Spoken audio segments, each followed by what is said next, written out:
नमस्कार दर्शक बंधु कवितायन को आपण मानक स्वागत करुछि मु कल्पना। पवित्र मातृदिवस उपलक्षे मोर आजिर कविता माँ स्वर्ग ठारु बड़।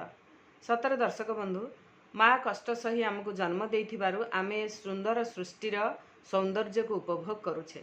आमे दुनियार सबु सुख आनंद लाभ करुछे। तेणु समस्ते आमे माँ को सम्मान देबा, माँ रो मन को बुझिबा। जेते व्यस्तबहुल जंजालमय जीवन थिले मध्य माँ पाखे बसी जदि टिके तार भल मंद पचारि बुझीदेवा सेतिकी तापाई बहुत खुशी, तापाई बहुत आनंद। से आम ठू धनरत्न केबे भी आशा करेनी। तेणु माँ रो समस्ते जत्न नेबा आउ माँ रो मन को खुशी रखा चेष्टा करिबा, तांको केबे हतादर करिबानी।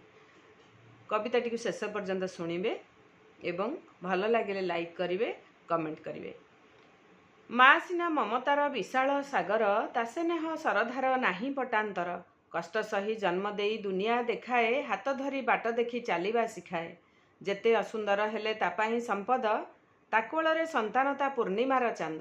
गप कही गेल करी कोले सोई दिए, अधा सोई अधा चई राति तार पाए।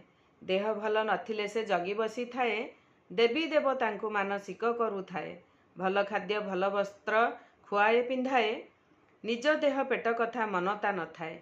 माँ हाथ रंधा देई थाए आत्मतृप्ति, भारी स्वादिष्ट खाइले हुए मन शांति। ता शीश पासे थिले मिलई सम्मान, अमृतर धारा सते ता प्रेम बंधन। माँ ऋण जीवन रे सुझी नाही केही, आमर प्रथम गुरु सबुठु बड़ सेही। तार शिक्षा जीवन रे आगकु त निए, नीतिबाणी हित कथा सबु से शिखाए। माँ गाली दांड धूली केबे हे न पड़े, सेही गाली सिना आम जीवन को गढ़े। संतान पाई ताहार चारि आखि थाए, अबाटरू आनी बाट सुबुद्धि शिखाए। मन दुख थिले सबु बुझी पारे माँ, मुखु जानी पारे सते किसे अंतरात्मा। पिलाता दुख पाइले ताकु हुए कष्ट, चिंता करी करी तार सरी हुए नष्ट।